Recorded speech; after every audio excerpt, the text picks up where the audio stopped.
cumplen los jueces, ¿no? En las decisiones judiciales que se toman. Para cuyo efecto vamos a analizar varios teorías sobre lo que es la argumentación o la justificación de las decisiones judiciales y cómo es que en cada una de las teorías se justifica cómo deben de resolver los jueces los casos que tienen en manos, ¿no? Y sobre ese tema, vamos a nosotros ver de que antiguamente las decisiones judiciales se hacían pues a nivel de la Corte Suprema de Justicia de la República, inclusive en una sola hoja, ¿no? Una sola página, en una carilla, ¿no? Ni siquiera en dos carillas, sino en una sola carilla se tomaban las decisiones judiciales. Pero hoy en día nosotros vemos que las decisiones judiciales que se toman se escriben pues en 10, 15, 20, o si son sentencias del Tribunal Constitucional, incluso se llega pues a 30, 50 o 100 o más páginas, ¿no? Para justificar las decisiones judiciales. Y también hay que tener en consideración de que, como quiera que hoy en día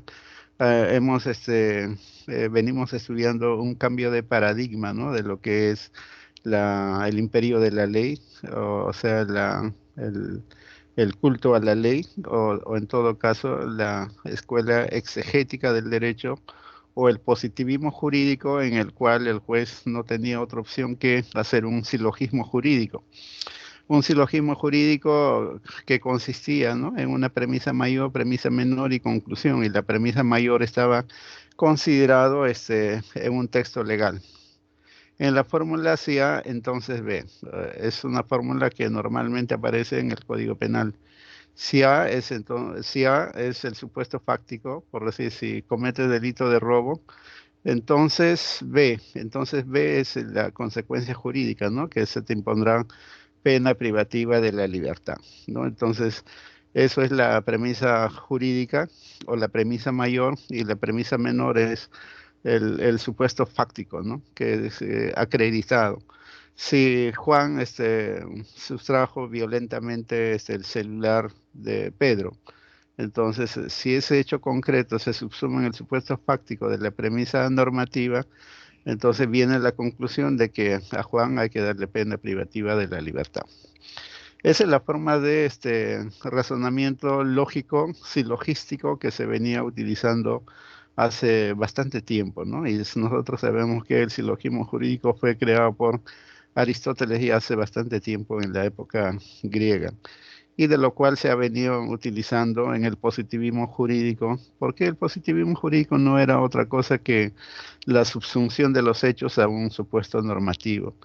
Y si el hecho fáctico encuadraba en el supuesto fáctico de la norma, entonces se subsumía el caso y la consecuencia era la respuesta que el mismo ordenamiento jurídico declaraba, ¿no? Entonces este era un trabajo sencillo, era un trabajo fácil, y el juez no tenía otra opción que subsumir los hechos y disponer lo que la ley disponía en su caso, en el caso concreto. Y eso mismo generó, pues, ¿no? De que se diga de que el poder judicial realmente no es un poder, porque el juez ahí lo que está haciendo solamente es aplicar la ley, ¿no? Entonces eso no constituye un poder, sino solamente es el cumplimiento de lo que el poder legislativo disponía en su momento con las disposiciones normativas. Pero posteriormente nosotros hoy en día venimos pues a un cambio de paradigma, en el sentido de que ya nosotros vivimos la época del pospositivismo. El positivismo jurídico es la regla jurídica que acabamos de indicar, y en el pospositivismo es la vigencia del constitucionalismo. Y en el constitucionalismo nosotros vemos que hay un cambio de paradigma incluso en la misma forma de definir el derecho, ¿no? Hans Kelsen en el positivismo jurídico decía que el derecho no es otra cosa que la norma jurídica prescrita por el legislador, mientras que en el constitucionalismo el derecho no es solamente la norma jurídica, sino que también es la moral, ¿no? La moral social objetiva vigente en una realidad, o sea, lo que la sociedad piensa, lo que la sociedad anhela, quiere, ¿no? Y eso, con eso es que nosotros tenemos que interpretar las leyes, crear las nuevas leyes y con las cuales se aplica y se hace justicia en los casos concretos, porque en la clase pasada habíamos manifestado de que había una teoría comunitarista de la justicia, la que más se adecua al constitucionalismo y en el cual se indica de que hacer justicia en un caso concreto es aplicar los valores morales que la sociedad pregona, ¿no? Entonces, cuando la constitución política del Estado dice dignidad, libertad, igualdad y otras cosas más, el juez tiene que concretizar esos valores, pero para concretizar o determinar el contenido esencial de esos valores, lo que tiene que echar mano es a la moral. Y en la moral es lo que va a tener respuesta. Y con eso es que va a tomar decisiones razonables, ¿no? Decisiones razonables acorde con lo que la sociedad quiere y anhela. De tal suerte que si el juez actúa de esa forma, sus decisiones van a ser reconocidas por la sociedad en su conjunto, van a ser aplaudidas, pero si no es así, van a ser condenadas, ¿no? Drásticamente. Y eso es lo que no queremos, ¿no? Sino que las decisiones sean de acuerdo a lo que también la moral social objetiva vigente, de acuerdo a los cambios sociales que se van generando, también esta va cambiando. Si bien es cierto que la norma jurídica no cambia porque es estática, pero la moral sí va cambiando, de tal suerte que con eso se actualizan los contenidos normativos y las decisiones que se van a tomar son más razonables, ¿no? Pero para eso nosotros vamos a ver de que en este grupo de teorías jurídicas, la primera teoría es la aplicación de la lógica jurídica, ¿no? La lógica jurídica, la lógica del silogismo, la premisa mayor, premisa menor y la conclusión, y eso es hacer justicia en un caso concreto. Como les dije, esta forma de razonamiento lógico se viene todavía aplicando hasta la actualidad, porque tenemos normativas dadas por el Congreso de la República donde dice si A, entonces B, tal vez como el Código Penal. Ahí nomás lo que tienen que hacer es buscar el hecho probado, concreto, subsumirlo al supuesto de la norma y aplicarla consecuencia. Es un razonamiento de tipo mecánico donde el jurista casi no tiene mayor cosa que solamente encuadrar los hechos y aplicar la consecuencia normativa. Pero en otras disciplinas distintas a materia penal, por decir el derecho civil, el derecho laboral, el derecho comercial u otros derechos distintos al penal, carecen de este tipo de normas, ¿no? No hay una normativa que diga con esa estructura, si A, entonces B. Si haces esto, la consecuencia será esto.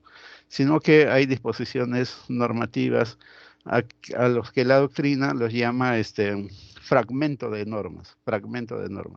O sea, las normas están fragmentadas, o sea, están por pedacitos, ¿no? En el ordenamiento jurídico ahí flotando. Entonces, el legislador tiene que echar mano a dos, tres, cuatro disposiciones y formar una disposición que tenga, pues, esta estructura, si A, entonces B. Por decir, ¿no? No hay una norma en el ordenamiento jurídico peruano, civil, donde diga de que si incumples un contrato, entonces tu contrato se resolverá. Si incumples un contrato, entonces debes pagar daños y perjuicios. Si incumples un contrato, al resolverse el contrato, debes restituir los bienes. No hay una norma única en el ordenamiento jurídico civil, sino hay dispersión de normas, ¿no? La dispersión de normas significa de que, por un lado, dice, ¿no?, de que los contratos pueden resolverse por incumplimiento de obligaciones, ¿no? Por otro lado, dicen de que si sea resuelto por incumplimiento de obligaciones, debe pagarse resarcimiento económico, ¿no? Por otro lado, dice de que los contratos deben ser cumplidos, pacta sunt servanda. Y así hay dos, tres, cuatro, cinco disposiciones normativas. Entonces, echando mano a esas tres, cuatro, cinco disposiciones normativas, yo tengo que generar una norma que diga si A, entonces B, ¿no? Entonces, si A será los contratos, si alguien incumple un contrato, entonces el contrato se resolverá y debe pagarse daños y perjuicios y además debe restituirse las prestaciones. Una sola norma, ¿no? Entonces eso yo lo generé por haciendo uso del razonamiento de la persona. Pero una disposición que tenga esa característica en el Código Civil no existe. Y así vamos a encontrar puros fragmentos de normas, ¿no? Entonces el civilista sí tiene que un poco razonar más, ¿no? Crear la norma. También lo tiene, lo hace el laboralista o el comercialista. Pero para el penalista ya todo está así establecido, ¿no? Una norma que dice si A, entonces B. Si te corrompes, entonces debes sufrir pena privativa de la libertad. Si estafas, entonces pena privativa de la libertad. Si haces algo, entonces sufrirás una consecuencia, ¿no? Entonces es más rápido. Entonces a eso es lo que nosotros llamamos lógica jurídica. Lógica jurídica porque se aplica la lógica del silogismo, premisa mayor, premisa menor y la conclusión, ¿no?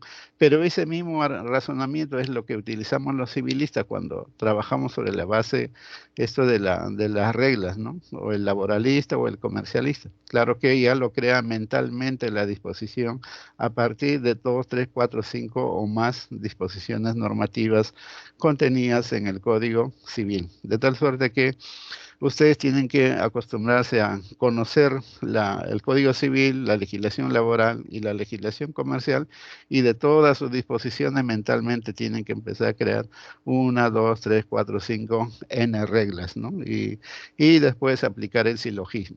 Entonces, aplicar lógica jurídica es aplicar la lógica del silogismo. Premisa mayor, premisa menor y la conclusión. Entonces, es una forma de razonamiento simple, sencillo, que se ha venido utilizando desde hace bastante tiempo. Se utiliza hoy en día, en la actualidad, esto, cuando los casos son fáciles, ¿no? Cuando los casos no son difíciles, pero a veces hay casos complejos y casos difíciles, entonces, a decir de Ronald Dworkin, hay que utilizar ya la justificación de segundo orden, ¿no? Que vamos a verlo más adelante en qué consiste.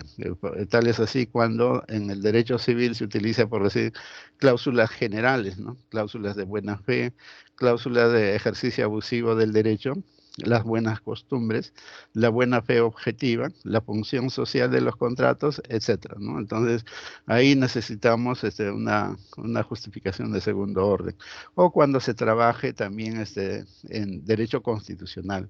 En derecho constitucional lo que hay que hacer es crear este derecho, ¿no?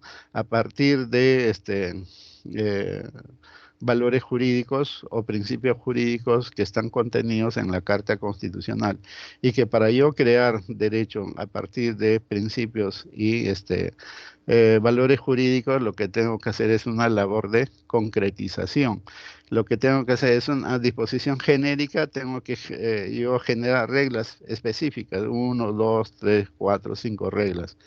En la clase anterior, nosotros indicamos, por decir, el valor solidaridad puede traducirse en muchas reglas, ¿no? Y una de las reglas que puedo yo sacar del valor solidaridad es que las personas deben de actuar de buena fe. Es un contenido esencial del valor solidaridad. La lealtad que deben tener las partes o las personas en una relación jurídica, la fidelidad con que deben actuar las personas en las contrataciones o en las relaciones jurídicas privadas, los deberes de protección, las personas en una relación jurídica deben protegerse mutuamente, las personas, a la persona y también a sus bienes, ¿no? A sus bienes. Los deberes de colaboración y así muchos contenidos que tiene pues el principio solidaridad. Y eso yo lo voy determinando, lo voy creando, ¿no? A través de lo que dice este, mm, la moral objetiva que rige en un momento. Y esa moral objetiva es lo que la sociedad debate, lo que la sociedad consensúa en un determinado momento y queda pacíficamente establecido de que las personas deben de actuar de tal o cual forma, ¿no? Lo que hay que ver nomás es esas reglas a qué valor pertenecen, ¿no? Puede ser el valor dignidad, puede ser el valor solidaridad, puede ser el valor igualdad, puede ser el valor Estado social, puede ser el valor democracia, separación de poderes o cualquier otro valor, ¿no? Entonces, le decía que un valor hay que pasarlo con un prisma y nosotros vamos a sacar muchas reglas, ¿no? Hacíamos un símil con lo que es la luz blanca pasado con un prisma daba 7 colores del arco iris, ¿no? Una luz blanca 7 colores del arco iris. Entonces, un valor pasado por un prisma, 7 o más reglas concretas. Entonces, el contenido esencial de los derechos fundamentales, de los principios y de los valores jurídicos es vasto, ¿no? Eso va a depender del caso concreto y de su capacidad de ustedes de determinar cuál es ese sentido, ese es el sentido normativo dependiendo de la moral. O sea, la moral es lo que los va a actualizar, porque y la moral es la que les va a dar las respuestas para que ustedes de algún modo establezcan cuál es ese contenido esencial. Entonces ahí nosotros decimos, ¿no? De que a veces se dice de que el juez solamente debe aplicar el derecho formulado por el legislador, pero a veces encontramos de que no hay derecho formulado por el legislador, hay un vacío legal, una laguna, ¿no? Entonces, la misma Constitución y el mismo Código Civil, desde el Código Civil napoleónico del año 1804, decía pues de que los jueces no deben de dejar impartir justicia. Entonces el juez, cuando no existe una normativa, ¿no? Legal, ¿no? Vigente en un texto legal, entonces lo que tiene que hacer pues es crear derecho, ¿no? Y porque no puede dejar de administrar justicia. Pero se decía que no puede aplicar una justicia que no es la legal, pero el Código Civil sí en ese entonces le daba esa facultad. Y hoy en día la Constitución Política del Estado les da esa facultad de poder crear derecho. Claro, crear derecho no pues un derecho legal, ¿no? Sino un derecho jurisprudencial, que por su a veces importancia, este derecho jurisprudencial es elevado pues a la categoría de ley por el legislador de acuerdo a su importancia. Y sobre eso vimos también la clase anterior de cómo es que la responsabilidad solidaria se generó a través de una jurisprudencia en un caso de una empresa minera que un trabajador había sufrido accidente, pero la empresa minera no había suscrito un contrato con el trabajador, sino la empresa intermediaria, ¿no? Entonces, o mediante lo que nosotros conocemos los outsourcing, ¿no? Que son mecanismos o instituciones del derecho laboral en el que la contratación no hace pues la persona que se va a beneficiar con la fuerza de trabajo, sino otras empresas intermediarias. Entonces, aplicando las reglas frías del Código Civil de carácter individualista, contractualista, diríamos, ¿no? De que la mina no suscribió contrato con esa persona y por ende no puede indemnizar. Pero utilizando el valor solidaridad, la reciprocidad, ¿no?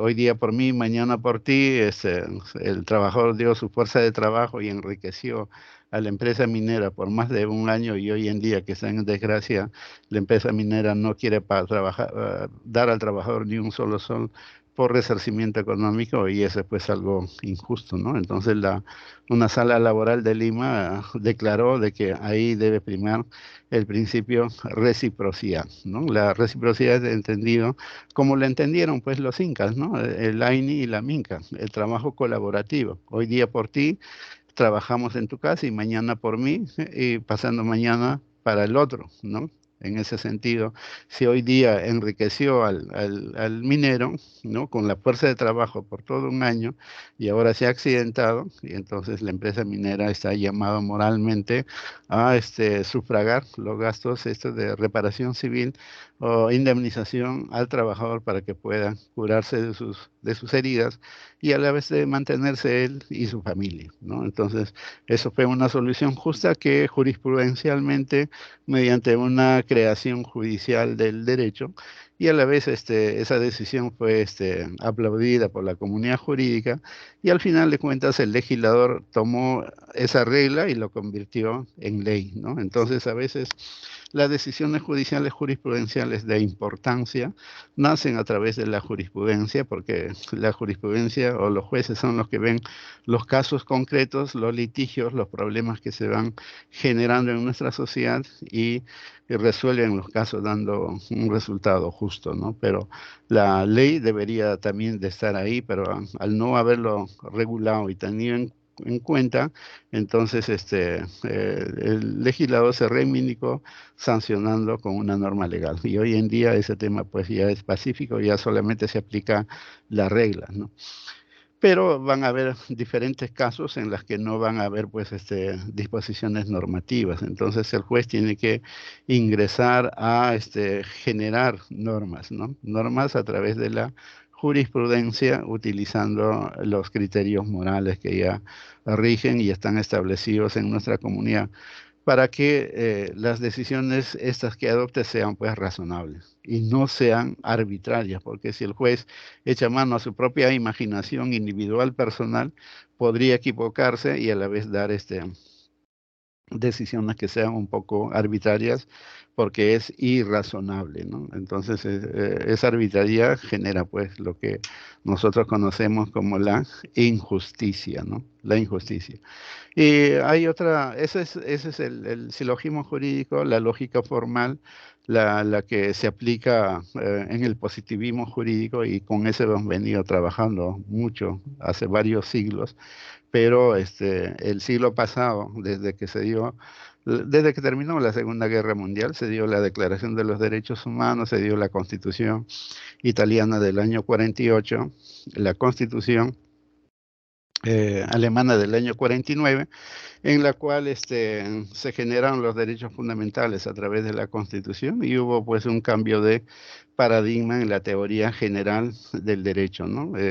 El caso más saltante fue en la pugna, en el debate que hubo en la doctrina con Herbert Hart y Ronald Dworkin. Herbert Hart fue el último positivista que defendía pues que las reglas eran pues el derecho, ¿no? Y Ronald Dworkin en su libro Los derechos en serio sale y contradice a Herbert Hart y dice, ¿no? De que el derecho no solamente es la regla jurídica, sino también es la moral, porque siempre no nos vamos a encontrar pues ante una regla positiva vigente que resuelva una situación concreta, porque la mente del legislador no puede pues adelantarse a años y siglos de adelanto del cambio, los cambios sociales que pueden haber. Y yo les decía anteriormente, ¿no? Cuando se dio nuestro Código Civil, ni pensaron, los juristas ni se imaginaron que iba pues a haber una prueba del ADN que determine la paternidad de la persona casi al 100%, ¿no? Y después todavía se incorporó al Código Civil esas reglas. Perdón. Y también en el Código Penal no estaban regulados muchos delitos que hoy en día conocemos, ¿no? Como el lavado de activos, las organizaciones criminales, ¿no? Los delitos electrónicos, porque esos temas no habían, pues, frecuentemente, ¿no? Entonces, eso han sido incorporados posteriormente en el Código Penal, de tal suerte que así hay vacíos, ¿no? Que el legislador los va incorporando y los va completando.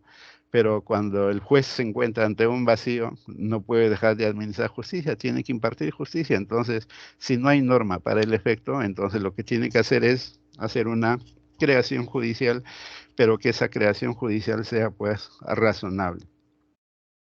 Y la razonabilidad está dado en atención a que ésta tenga que tener participación con la moral, ¿no? Y la moral es lo que la sociedad discute, debate y va consensuando determinadas reglas, ¿no? Entonces el juez lo que tiene que echar mano es a esas reglas y aplicarlas y convertirlas en jurisprudencia para que más adelante se conviertan en leyes. ¿Tienen algo que preguntar en relación a este tema de la lógica jurídica?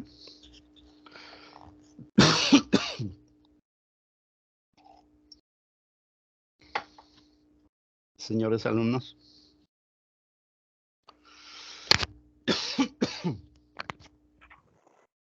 Doctor, claro. una consulta, buenas noches. Doctor, lo que usted está explicando es que la norma, digamos, como usted habló del ejemplo del prisma, ¿no? Que salen los 7 colores del arco iris a través de un haz de luz que tiene que pasar por un prisma. Entonces entendemos que la norma está conformada por la norma moral, la norma ética, la norma religiosa, ¿no? Y la norma jurídica es, digamos, el componente, o sea, el componente de la norma jurídica se basa en esas normas que cada uno tiene una forma. Y que también en lo que es el derecho penal, en lo que es el código penal, hay un antecedente, hay un consecuente. O sea, si matas, te vas a la cárcel. Si traficas con drogas, ya buscas digamos, donde has infringido dentro del Código Penal como está normado y tendrás un castigo.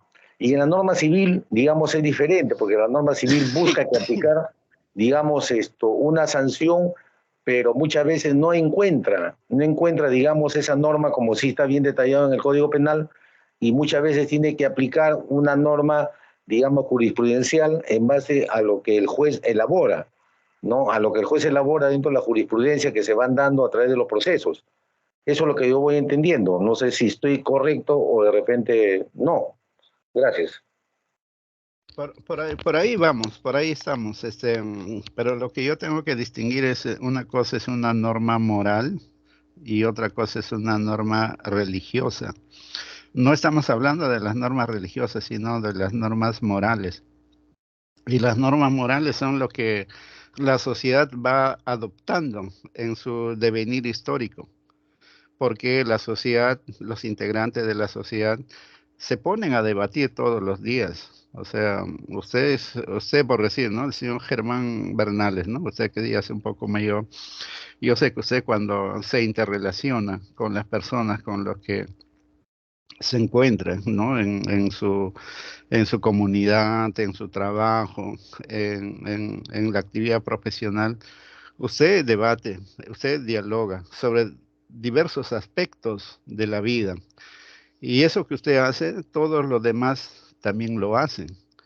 Y sobre esos debates se va determinando a veces puntos contrarios o a veces se van consensuando y determinadas reglas van quedando establecidas pacíficamente.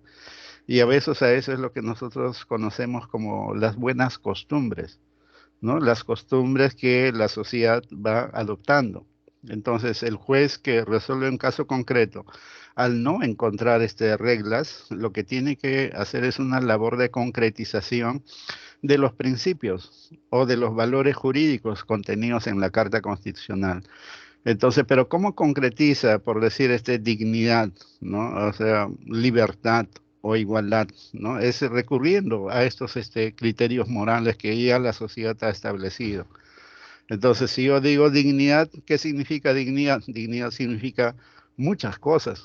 Y una de las cosas que mejor se establece es el respeto y consideración a una persona, la inviolabilidad y la intangibilidad de la persona, la autodeterminación de voluntad de la persona, el libre desarrollo de la persona, y así. Pero eso es viendo solamente a la persona, pero la dignidad, si la amplificamos más, dependería pues de, de qué disciplina nos estamos encontrando. Si nos encontramos ante una disciplina penal, yo podría decir, la dignidad en materia penal significa el, el- el principio de legalidad. Y el principio de legalidad significa que una persona puede ser, eh, eh, una persona puede ser restringida en su libertad individual siempre en cuando existe una ley previa que califique el hecho como delito, ¿no? Entonces, solamente así es que se le puede sancionar y privar de su libertad. Si no, tiene derecho pues a la libertad. Por eso se dice que la dignidad es la fuente de generación de todos los demás derechos que la persona tiene. Y si hablamos de legislación laboral, para mí dignidad significa adecuada protección de los derechos del trabajador. Y si se trata de un recluso, una persona internada en un centro penitenciario, entonces ahí dignidad para el recluso es que tiene derecho a reeducarse, resocializarse y reintegrarse a la sociedad. No por el hecho de que ya está en la cárcel lo vamos a dejar que se pudra ahí, ¿no? Es un ser humano que de repente cometió un delito, pero todos tienen derecho a resocializarse, ¿no? Entonces la dignidad es eso, es una fuente de generación de derechos, pero ¿de dónde saco esos contenidos esenciales? Esas reglas es de lo que la sociedad va estableciendo en su continuo devenir histórico. Entonces, lo que hay que nosotros como juristas es, por eso, conocer lo que es las disciplinas auxiliares de la ciencia jurídica. Los abogados nos equivocamos cuando estudiamos solamente leyes, leyes, leyes, leyes, leyes. Ahí no aprendemos nada. La disciplina jurídica es multidisciplinaria. Eso implica de que los abogados tenemos que saber mucho de antropología jurídica, tenemos que saber sociología jurídica, tenemos que saber economía, tenemos que saber política, tenemos que saber de ética, y así, ¿no? Historia, geografía, muchas disciplinas. Entonces, con ese bagaje de conocimientos es que uno tiene cultura, y uno va conociendo la realidad, y de ahí va pescando cuáles son las reglas que se van estableciendo en ese devenir histórico, y eso es lo que va estableciendo en la jurisprudencia y en los contenidos esenciales. No es difícil, es sencillo, pero hay que saber las metodologías, y eso es lo que vamos a iniciar el estudio hoy día, y de repente terminamos el día sábado, porque son algo de 5 teorías que se utilizan, ¿no? Y el primero de ellos es precisamente la lógica jurídica. La lógica jurídica es del positivismo jurídico, del estado exegético de derecho, donde la ley es lo que prima, y más allá de la ley no hay nada. Y eso decía Kelsen, ¿no? En su teoría pura del derecho. El derecho es la norma jurídica. Más allá de la norma jurídica no hay nada, no es derecho, ¿no? Y ese fue el debate, pues precisamente sobre ese punto se debatió entre Herbert Hart y Ronald Dworkin en la década del 60, ¿no? El concepto del derecho de Herbert Hart y Ronald Dworkin, Los derechos en serio. Lean esos 2 libros y ustedes van a comprender el nacimiento de la actual disciplina del constitucionalismo. Hoy en día en la Constitución, Ronald Dworkin ganó, ¿no? Hoy en día en la Constitución sabemos que derecho no solamente es norma, sino también es la moral. El insumo moral es tan necesario e importante en la disciplina jurídica y también en su generación, en su innovación, ¿no? Entonces, claro que esas cosas, el juez cuando tome una postura, una decisión en la sentencia, lo que tiene que hacer es justificar, ¿no? Tiene que justificar, tiene que motivar, y eso es que hace que la decisión sea justa y correcta. Si no es así, será arbitraria, ¿no? A eso es lo que comentábamos. Usted tiene razón en algunas cosas, pero hay que ir precisando, ¿no? Y eso de repente con las lecturas que puede llevar a cabo sobre esta temática va a poder pues entenderlo mucho mejor, ¿no? Sobre este tema de las teorías de la interpretación o motivación o argumentación o formas de argumentación, Manuel Atienza tiene un libro escrito donde se resume más o menos casi todas las teorías, ¿no? Que su libro se llama Las razones del derecho. Lean ese libro, Las razones del derecho de Manuel Atienza, y ahí está lo que es la lógica formal, lo que es la retórica, ¿no? Y lo que es Chaim Perelman, la retórica, Stephen Toulmin, ¿no? El silogismo informal, Neil McCormick, ¿no? La teoría integradora del derecho, está Robert Alexi y otros autores más, ¿no? Eso con eso yo sé que van a ir agrandando más su conocimiento y entendiendo realmente cómo es que deben de actuar los jueces al momento de tomar decisiones jurídicas de carácter justa, ¿no? De carácter razonable. Y eso es lo que no se hace, ¿no? Y en algunos cursos de argumentación jurídica a veces se toca estos temas, pero lamentablemente a veces no todos se capacitan y al final de cuentas esto pasa por alto, y al final de cuentas el que actúan los profesionales del derecho es el positivismo jurídico, la lógica jurídica, pero no van más allá, ¿no? Y las decisiones que se adoptan o se toman a veces resultan ser arbitrarias o en todo caso injustas, y eso genera una desazón con la sociedad, y al final de cuentas por eso es que a veces la sociedad nos cuestiona, ¿no? Y al final de cuentas la sociedad no dice que se ha equivocado o no conoce, ¿no? De frente nos califica de corruptos, como que nos hemos vendido o ha habido algún arreglo de por medio. Y no ha sido tal, sino que ha habido más bien una falta de preparación por el profesional que no hizo bien el trabajo, y eso generó pues una desazón en la sociedad en general. No sé si hay algunas preguntas sobre este tema. Yo creo que deberían de haber muchas interrogantes porque es un tema al parecer fácil, pero no es tan fácil. Siempre tiene sus cositas, y eso hace pues que a veces los profesionales mismos que ya están en ejercicio no lo entienden, ¿no? Eh, y sobre eso de la lógica jurídica, no solamente es aplicar la lógica del silogismo, ¿no? Premisa mayor, menor y conclusión, sino también es aplicar los principios de la lógica jurídica. Y los principios de la lógica, el primer principio grandazo es el principio de la no contradicción, que no debemos de actuar contradictoriamente, incongruentemente, ¿no? Sino que tiene que haber congruencia en el razonamiento desde el principio hasta el final. Y muchas veces se contradicen lo que dijo al inicio, al final se contradijeron, dijeron lo contrario. Y eso no debe de suceder. Hay el principio de la razón suficiente. Hay que dar varias razones, no una sola razón. 2, 3, 4, 5, 6 razones. Si doy esa cantidad de razones, la persona queda pues satisfecho con la argumentación y dice que sí, perdí, bien, ¿no? Pero si no le doy razones, entonces la persona queda pues en incógnita, ¿no? No sabe por qué ganó o no sabe por qué perdió. Y al final de cuentas, lo que va a pensar es lo que ya les dije anteriormente, Doctor, pero no va a pensar en doctor, que se equivocó. Sí, dígame. doctor, usted cuando habla de razones que dan 5 o 6 razones, estamos hablando de la motivación de una sentencia. Entiendo que es por ahí. Efectivamente, Ya, o efectivamente, sea, estamos hablando.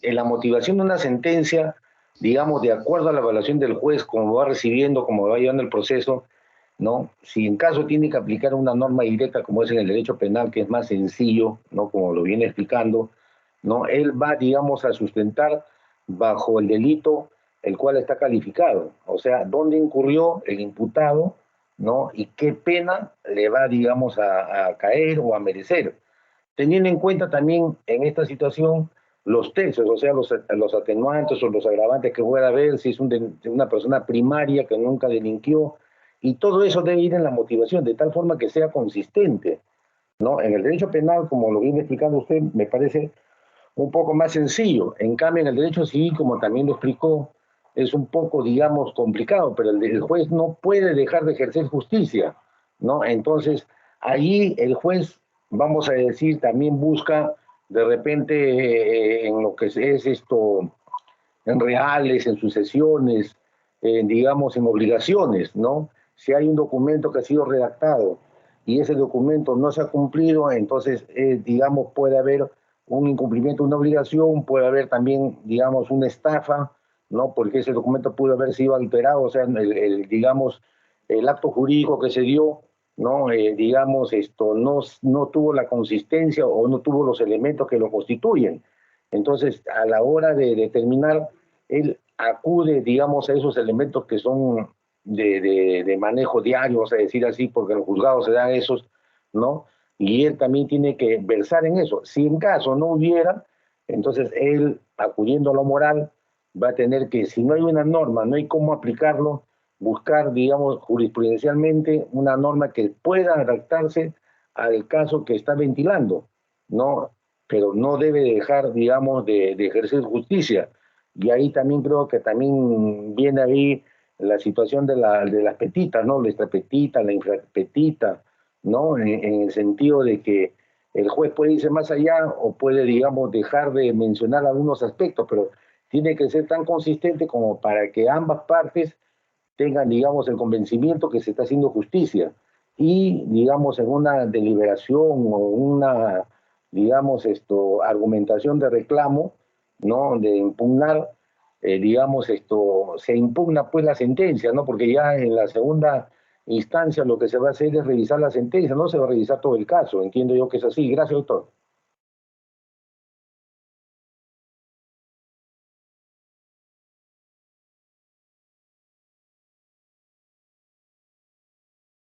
Tu audio, doctor. Disculpen, le estaba diciendo de que en el tema esto de la apelación, no solamente se va a revisar el agravio que ha sido denunciado por el apelante, por el impugnante.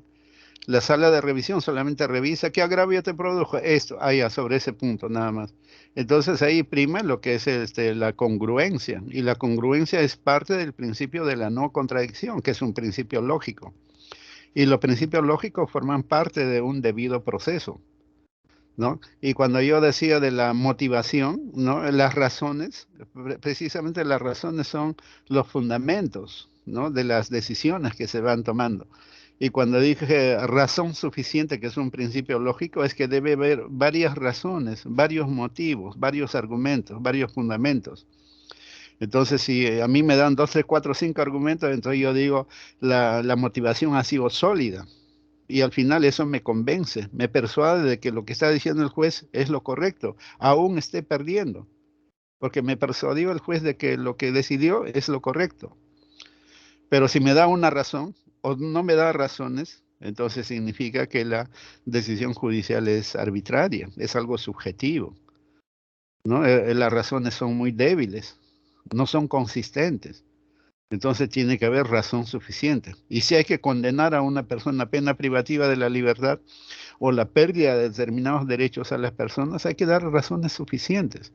Y ese es un principio lógico que hay que tener en consideración, no solamente la lógica formal del silogismo, sino también esto de los principios de la lógica formal, porque son parte de un debido proceso, o el tercio excluido. Solamente se debe de absolver o condenar. No hay un tercero.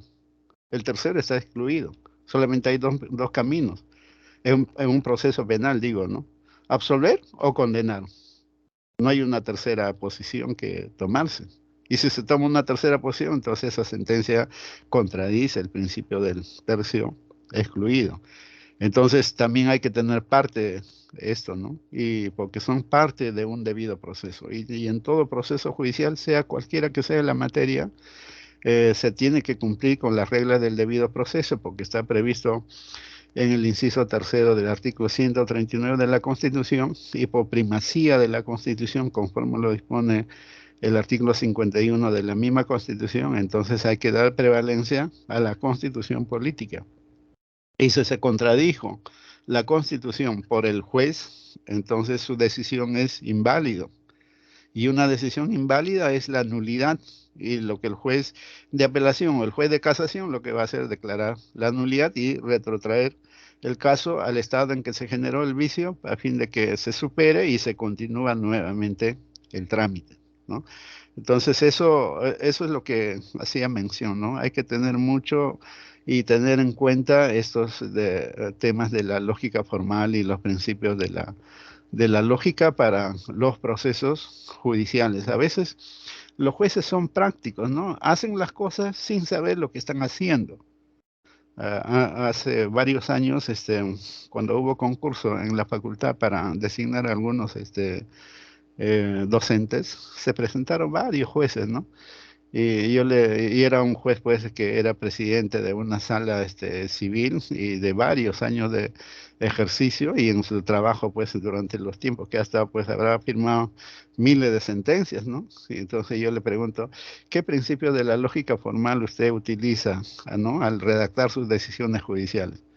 El juez se quedó mudo, ¿no? Entonces, si se quedó mudo es que no sé qué es lo que hacía pues en sus sentencias, ¿no? Cómo redactaba sus sentencias. Entonces de repente era algo práctico, hacía, pero no sabía lo que estaba haciendo. No sé cómo habrá pasado, pero ante la pregunta que le dije, se quedó mudo. Entonces no sé si aplicaría o no aplicaría los principios de la lógica formal, porque si no lo hace, o no lo estaba haciendo, o no lo hizo nunca, sus decisiones eran totalmente arbitrarias, ¿no? Arbitrarias. Y esos son los vocales de la superior, son jueces de apelación, jueces que tienen que revisar si en todo el proceso tramitado en primera instancia se han cumplido con esos principios. Entonces, si no sabe, ¿qué es lo que va a revisar? Y las decisiones que tome van a ser justas, no van a ser justas. Entonces, ese juez tiene mucho que desear en su labor que desempeña a diario en la sala, ¿no? Y ser docente así, bueno, pues no sé qué va a enseñar si él mismo no sabe esos temas. En un proceso judicial lo mínimo que tiene que saber es eso, Y ahora que estamos en el positivismo jurídico, con mayor razón. Claro que eso lo estamos superando, ¿no? Porque estamos pasando al pospositivismo, a la constitucionalidad del derecho, pero no obstante ello, todavía se sigue aplicando para casos fáciles el positivismo jurídico, ¿no? Pero ya para casos más complejos, ahí sí aplicamos ya la Constitución, que es otra forma de razonamiento y que con estos criterios de motivación y argumentación lo vamos a desarrollar y también lo vamos a entender para nosotros calificar la labor de los jueces, ¿no? Anteriormente hubo pues una pugna entre primero una pugna entre Tribunal Constitucional y Poder Legislativo. El Poder Legislativo decía de que los jueces del Tribunal Constitucional ya son legisladores, crean derechos, ¿no? Más allá de lo que tienen por competencia, resolver casos concretos. El Poder Legislativo es la única autoridad que debe crear derechos a través de la ley. Eso decían ellos. Porque el Tribunal Constitucional sí iba un poquito a crear derechos, pero a través de la jurisprudencia. Estaban en su plena competencia y esa es la competencia de ellos, como lo era pues el Tribunal Constitucional Federal Alemán, creado en el año 48 con la Constitución de Derechos Fundamentales y que generó mucha jurisprudencia y eso fue recopilado pues en la Constitución Española del 78 y eso fue irrigada en el mundo. También nosotros le hemos recibido eso, esa influencia, ¿no? Entonces el papel del tribunal era pues reconocido y sirvió de mucho para el desarrollo del constitucionalismo. Y nosotros acá en Perú, haciéndole problemas al TC por el Poder Legislativo, ¿no? Y también surgió problemas con el Poder Judicial y el Tribunal Constitucional, porque el Tribunal Constitucional anulaba cada rato sentencias de la Corte Suprema, ya sea penal o ya sea civil, por vulneración a trámites de debido proceso, a la debida motivación y a todas las garantías previstas en el artículo 139 de la Constitución Política del Estado. Entonces ya ahí el Poder Judicial y dio grito al cielo diciendo, ¿no?, de que por qué no se respetan sus resoluciones judiciales. Es que no estás cumpliendo con las garantías que establece la Constitución. Si tu resolución vulnera la Constitución, Tribunal Constitucional decía, ¿no?, yo debo hacer primar la Constitución Política del Estado, declaro nula tu resolución y emite otra resolución. Y a tal punto de que eso también fue pacificándose y ahora los jueces supremos lo que tomaron conciencia es de que no estaban cumpliendo bien su labor y contrataron Doctor, varios docentes, termino esto, ¿no? Contrataron varios docentes de España, españoles, la Corte Suprema se capacitó y ahora sí ya han superado ese problema, hacen mejor ya sus motivaciones y ya hay pocas nulidades que declara pues el Tribunal Constitucional. Sí, dígame, señor.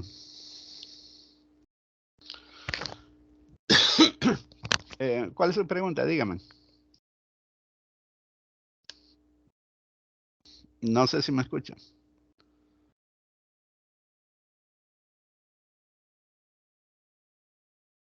Bueno, entonces parece que no me escuchó. Proseguimos, ¿no? No sé si alguno de sus compañeros tiene alguna interrogante sobre la lógica formal para dar superado esto y pasar al siguiente criterio de argumentación, que es la tópica jurídica, ¿no? Cómo es que se crea derecho, ¿no? Utilizando este mecanismo. doctor, ¿me escucha? Sí, sí, la escucho. Ya, doctor, yo quería preguntarle lo siguiente. Yo Dígame. considero que el Tribunal Constitucional, que está formado por personas, digamos, probas en el derecho, porque para esto ellos postulan, tienen todo un currículo determinado, ¿no? Me parece que es más rico que el Poder Legislativo, que si bien es cierto hay 130 congresistas, pero de los 130 congresistas contados con los dedos de la mano serán abogados, que conocen del derecho.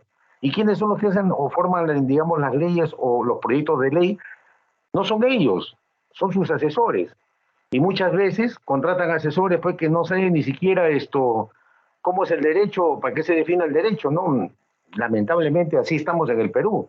Entonces, quienes elaboran las leyes son, digamos, deberían de ser personas pues capacitadas en el derecho para poder ellos de manera directa tener una, ¿cómo le puede decir? Una participación, porque quienes participan son los asesores, entonces ellos se llenan del conocimiento, o perdón, de lo que le recomiendan los asesores y repiten lo que los asesores recomiendan, pero no están, digamos, determinando una norma por convicción de que ellos están convencidos porque conocen el derecho, saben cómo es una norma, saben cómo se compone, saben qué es la lógica jurídica y los principios que tienen que tener una norma, ¿no? En cambio, el Tribunal Constitucional, siendo, digamos esto, ya personas que están en el término de su carrera por la experiencia que han recogido, ¿no? Algunos pueden haber sido jueces, otros pueden haber sido fiscales, ¿no? Y son miembros o personas que se dedican a la doctrina, a la investigación del derecho. Me parece que por ahí debería de buscarse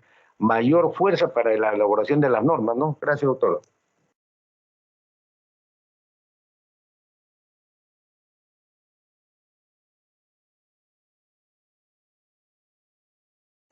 No se le escucha, doctor.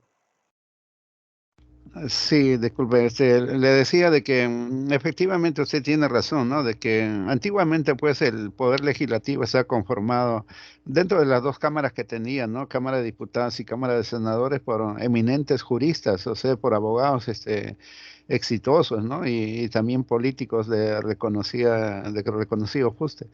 Pero hoy en día no vemos eso, ¿no? Porque el Congreso de la República está conformado pues por futbolistas, voleibolistas, personas que vienen pues de la farándula o personas que representan sí al Perú profundo, pero que no tienen una preparación como para hacer un proyecto de ley, ¿no? Pero algunos proyectos que se han venido dando han sido contrarias a la Constitución y gracias al Tribunal Constitucional, ahí pues te vigila la constitucionalidad de los mismos. Claro que no lo hace de oficio, sino que tiene que darse a través de una demanda constitucional por los mismos congresistas, por el defensor del pueblo, por el colegio de abogados y algunas personas que la Constitución reconoce para plantear demandas. Entonces, al pronunciarse puede declararla inconstitucional y declararlo nula, ¿no? Pero no es de oficio, sino que esa instancia de parte, tiene que haber alguien que demande. Entonces, es cierto, ¿no? Que el Tribunal Constitucional está conformado por profesionales, capaces, pero aquí lo que se venía discutiendo, pues, era la competencia, que la única autoridad que debía dar ley es el Congreso y que el Tribunal Constitucional no podía dar leyes, pero lo que el Tribunal Constitucional no estaba dando leyes, porque leyes con nombre propio lo da el Congreso, pero el Tribunal Constitucional sí puede dar sentencias y con sentido normativo y con precedentes vinculantes, ¿no? Es crear normas jurídicas.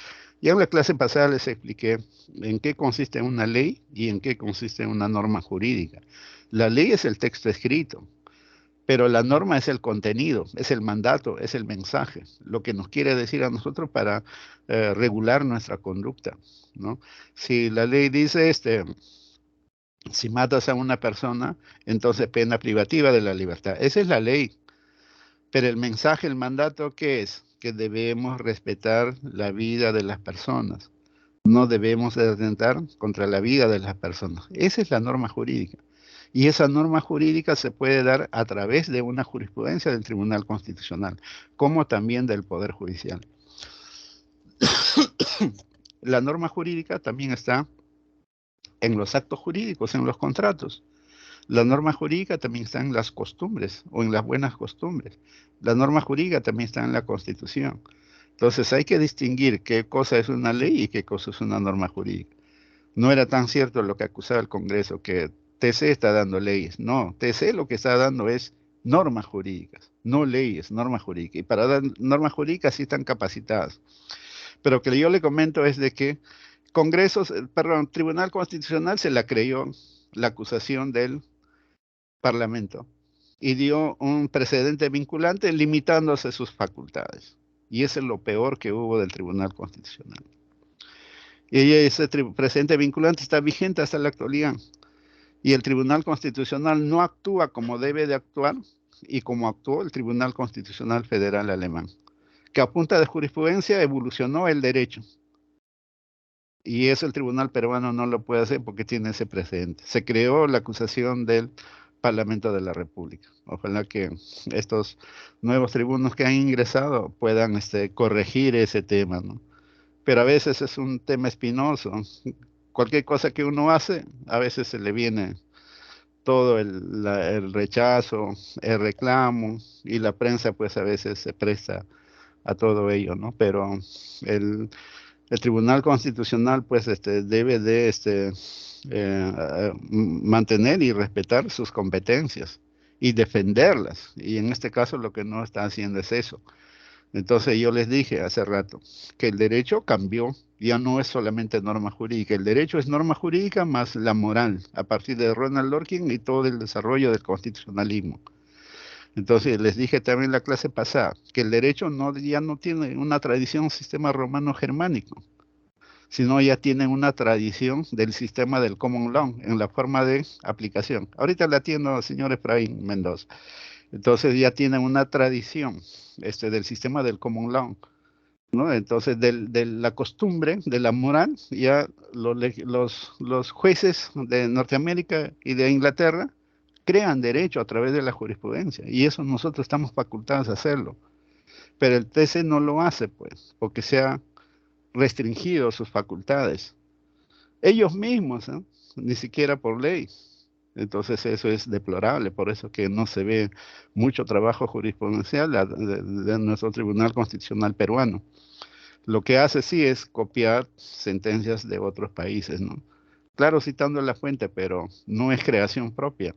Nosotros debemos hacer creación propia, como lo hizo el Tribunal Constitucional Federal Alemán, y al final de cuentas nuestro derecho pues sería mucho más rico, ¿no? Y para exportar jurisprudencia a otros países. ¿Y cómo se hace? Eso es lo que vamos a desarrollar en las clases que vienen con las diferentes teorías que vamos a explicar. Pero antes de pasar a eso, vamos a recibir la opinión de el señor Efraín Mendoza Alba. ¿Puede participar? Efraín Eh, Mendoza. Doctor, buenas noches. ¿Se me escucha? ¿Cómo está? Buenas noches, dígame. Doctor, le quería hacer una pregunta sobre norma. Por ejemplo, ¿puede considerarse de norma a una resolución administrativa? Y mi otra pregunta era sobre lo que dijo Dworkin. Usted dice que el derecho es moral y es norma y moral, ¿no? Y cuando estamos hablando de moral, no estamos entrando en un campo de subjetividades de cada persona. Por ejemplo, un acto es moral para alguien, para otro quizás no lo es, ¿no? Ya, muy bien. Mira, cuando yo digo moral, no estoy hablando de mi moral personal. Estoy hablando de la moral objetiva. Y la moral objetiva es lo que la sociedad considera que es lo correcto. Y la sociedad somos todos los individuos. Porque ya le dije que la sociedad debate, discute todos los temas que pasa en la actualidad. Pero para saber eso hay que inmiscuirse pues en la sociedad. Hay que participar, hay que dialogar con la vecindad de nuestra sociedad, con los mayores, con los docentes, con los investigadores, con los diversos trabajos de investigación que se hacen, cuáles son las posturas que se van tomando. Hay que leer la jurisprudencia, cómo va evolucionando. Y de ahí nosotros vamos a ver cuál es la moral objetiva. No es mi moral, si puede ser mi moral sería algo subjetivo. No estoy hablando, y precisamente ahí es lo que hay un grave error, ¿no? Cuando uno Doctor, lee los libros disculpa un ratito ya, cuando uno lee los libros de introducción a la ciencia jurídica, se habla de derecho y moral, pero cuando se habla de moral, se habla de la moral individual, la moral de una persona. Yo tengo mi moral individual y mi moral individual son las reglas que yo me establezco para conducirme como persona en la sociedad. De eso no estoy hablando.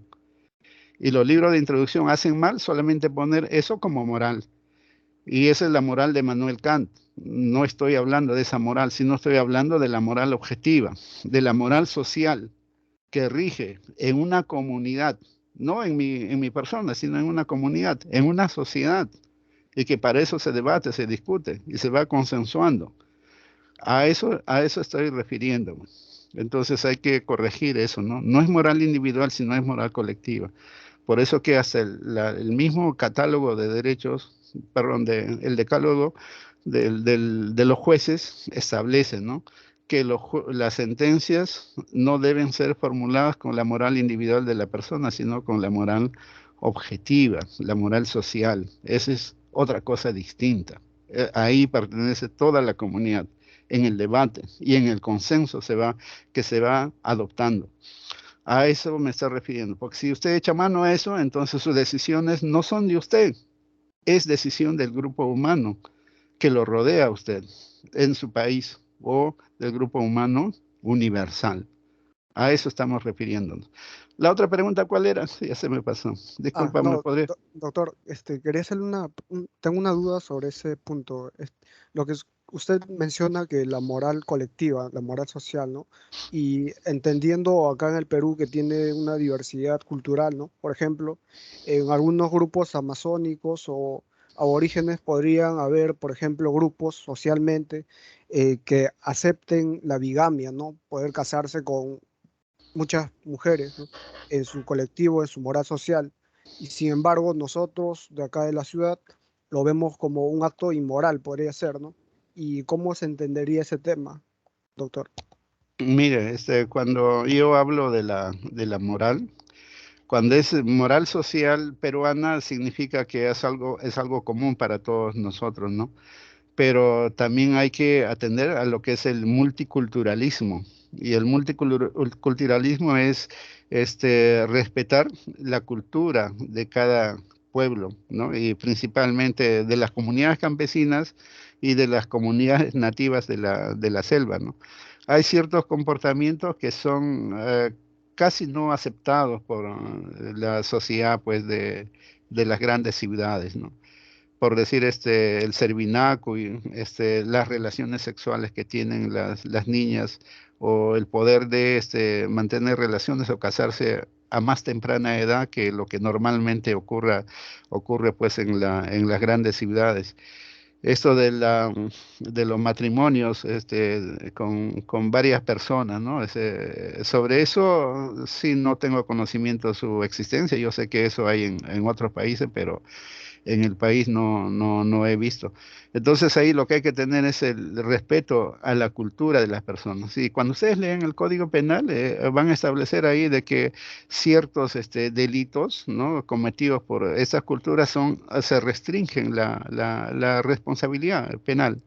Eso lo voy a poner para discusión, para ver más o menos el respeto del multiculturalismo que debe haber dentro de nuestra comunidad. E inclusive, ¿no?, ya yendo a en la región, en Chile, casi en todos los países vecinos, en México, Argentina, Brasil, se reconocen pues normalmente la relación de convivencia que pueden haber entre dos personas del mismo sexo, ¿no? Y normalmente a veces se puede reconocer los matrimonios del mismo sexo en algunos países, no en todas, pero a veces sobre eso mismo se han dado sentencias por la Corte Interamericana de San José de Costa Rica. Pero esas sentencias aplicar a nuestra realidad peruana sería pues vulnerar la multiculturalidad. Se debe respetar la cultura de cada pueblo, de cada nación y de cada sociedad. Entonces, aplicar esas jurisprudencias al nuestro sería un grave atentado. Y el Tribunal Constitucional, cuando ha dado respuesta a este tipo de casos, sí ha salido haciendo respetar el multiculturalismo y desconociendo ese tipo de relaciones, ¿no? Aunque la Corte Interamericana ha querido resolver lo contrario, pero ahora al parecer se ha dado cuenta de que es error eso, ¿no? Y que solamente esas sentencias deben aplicarse a los países que reconocen legislativamente ese tipo de uniones o matrimonio. Entonces el multiculturalismo está vigente en todos los países a nivel mundial. Eh, Allá en la Unión Europea se quiso hacer una constitución para toda la Unión Europea. Y por falta de 2 votos es que no se llegó a concretar, pero una constitución que regule pues a todos los países: Inglaterra, España, Francia, Alemania, Italia y otros muchos más. Y sabemos que cada país tiene su propia cultura. Y hacer una constitución no es pues arrasar con esa cultura, sino es respeto de la multiculturalidad de los pueblos. Y eso mismo pasa también en nosotros, ¿no? Por esa razón es que la justicia esto de los ronderos inclusive, a veces determinadas cosas son restringidas en la responsabilidad, no son sancionadas pues con todo el rigor de la ley que debe darse pues en una ciudad, ¿no? En las ciudades sí no hay ese tema. Entonces por ese lado hay que verlo, amigo.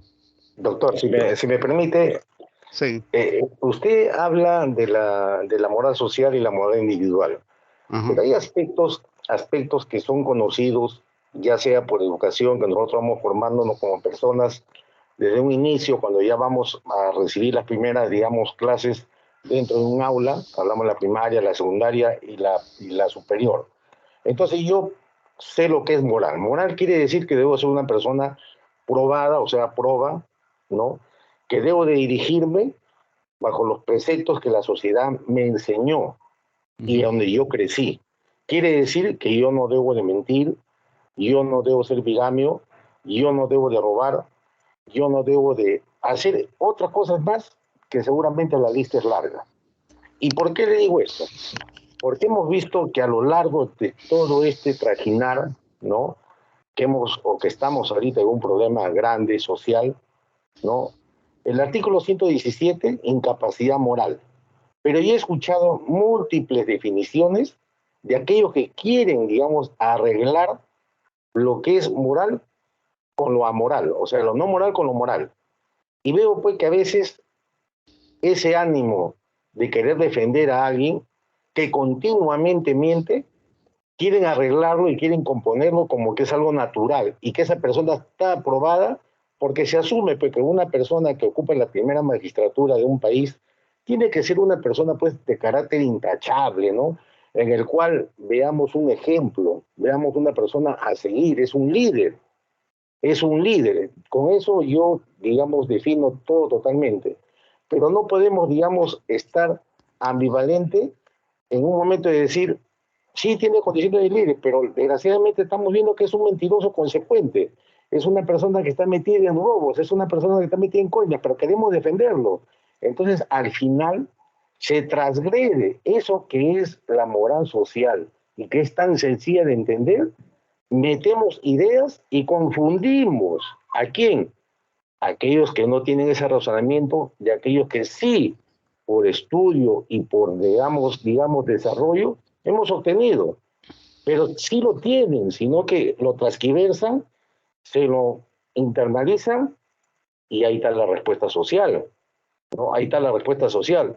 Porque no se puede dar, pues, y traigo esta colación por los problemas sociales que constantemente se ve, pues, ¿no? Una pugna de poderes, ¿no? Que por qué. Yo escuchaba, pues, a un ministro un día que dijo que le jalaba el ojo y le hincaba el hígado cuando veía un carro, de una persona con un carro de alta gama. Entonces yo me ponía a pensar, digo, este señor es economista, está como ministro, y ese concepto. Entonces ese señor, pues, solito se elimina, ¿no? Porque yo digo, si uno a lo largo de su vida obtiene un patrimonio, lo tiene con su lucha, con su ímpetu que va a tener, su ahorro, lo que pueda tener.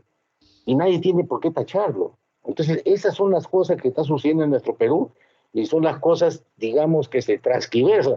No quiero tocar, pues, el matrimonio igualitario o la adopción de matrimonios igualitarios, porque eso ya sería, digamos, otro lugar, ¿no? Ocuparía otro lugar que no es el momento para discutirlo. Pero así estamos. Estamos y por eso que hay una respuesta social tremenda, ¿no? Una confusión. Gracias, doctor. ujú. Muy bien, gracias por la aclaración. Efectivamente, cuando nosotros hablamos de moral, lo que estamos hablando son de los valores morales.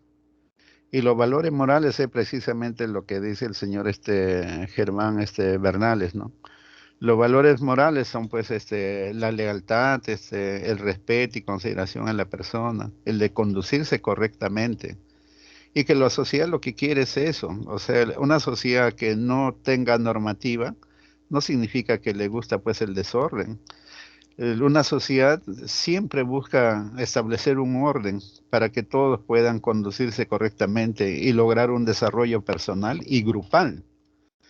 Y eso yo lo he visto en asentamientos humanos, en cooperativas de vivienda, en asociaciones de vivienda, donde personas de escasa formación jurídica, ¿no? Viviendo, no obstante, en la pobreza por la necesidad de vivienda y otra cosa más por la, por el hecho de que se han trasladado a las grandes capitales, viven ahí, pero ese grupo humano se organiza y busca el orden, busca la formalización, ¿no? Entonces lo que hay que ir a ver es eso, ¿no? Que la moral, lo que estoy hablando son los valores morales, ¿no?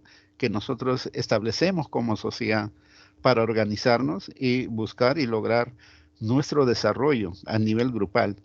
A eso me estoy refiriendo, no a la moral de uno, ¿no? Yo puedo tener mi moral, hasta los ladrones dicen tienen su moral, pero eso no es una moral que es reconocida por el grupo humano, ¿no? Y puedo tener morales que son cuestionables para el grupo, pero para mí sí es bueno, pero eso es algo individual. Entonces, si yo aplico eso, sería algo subjetivo.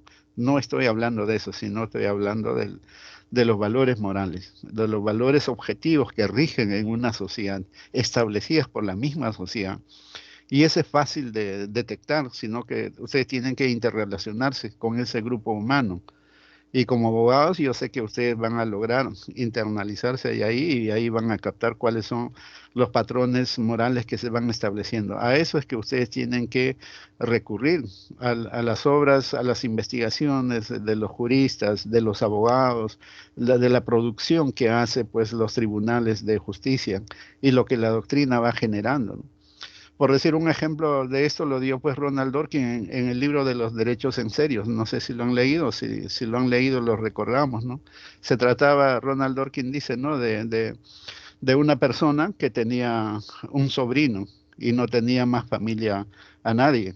Entonces el tío que había amasado un gran patrimonio, ¿no? Dijo, ahora ya tengo una cierta edad, pero no tengo familia, solamente tengo un sobrino, entonces ¿a quién le voy a dejar mi patrimonio? Entonces, como no tengo a nadie, tengo a ese sobrino, se lo dejaré pues a él, ¿no?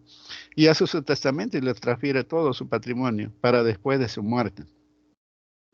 Y hace pues, le comunica al sobrino que todos sus bienes para después de su muerte van a ser sucedidos por él.